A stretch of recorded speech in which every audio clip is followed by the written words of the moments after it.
In the heart of a small South Indian village stood an old tea stall run by Govindan, a man with a kind smile and a passion for brewing the perfect cup of chai.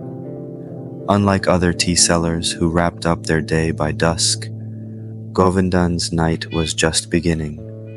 Every night he ventured into Veepamoodu, the neighborhood people feared, where shadows lingered and the wind whispered tales of lost souls. Undeterred, Govindan made his way through the winding alleys, his aluminum kettle steaming and the soft chime of his brass bell echoing into the night. "Chai, chai, hot chai," he called out.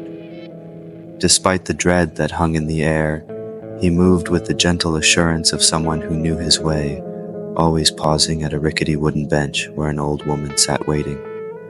She was frail, her eyes clouded with age, but there was warmth in her voice. "Govindan, you've come again," she said, smiling. "You remind me of my son. He always brought me tea, even on the coldest nights." Govindan poured her a cup, watching as her hands trembled while lifting it to her lips. "I hope my tea is as good as his," he replied, a hint of playfulness in his tone. "Better," she murmured, her smile widening. "Much better." As she sipped, they sat in silence, sharing an unspoken bond. Though she never drank more than a few sips, her presence brought comfort to Govindan, and he felt safe, even in this eerie place. As the night deepened, Govindan continued his rounds.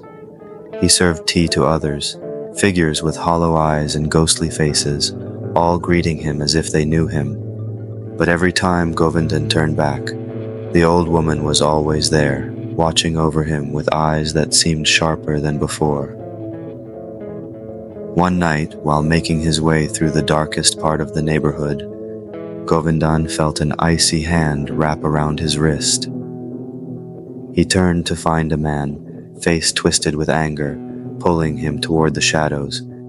Fear surged through him, and he struggled to break free. "Let him go," came a firm, commanding voice. It was the old woman. Her frail form seemed to grow taller, more substantial, as she stood between Govindan and the shadowy figure. "He's under my protection," she warned.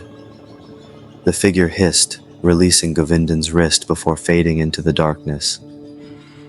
"Thank you," Govindan stammered, his voice shaking. The old woman turned to him with a gentle smile. "My son was about your age when he left," she said, her eyes misting with emotion. "I couldn't protect him, but I can protect you."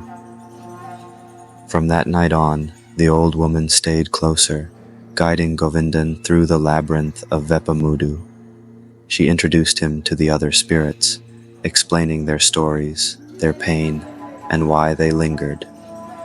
With her by his side, he learned to move without fear, treating each encounter with kindness. One dawn, as Govindan packed up to leave, he turned to the old woman. "Will you ever find peace?" he asked. She smiled, patting his cheek affectionately. "As long as you bring me tea, my son, I am at peace."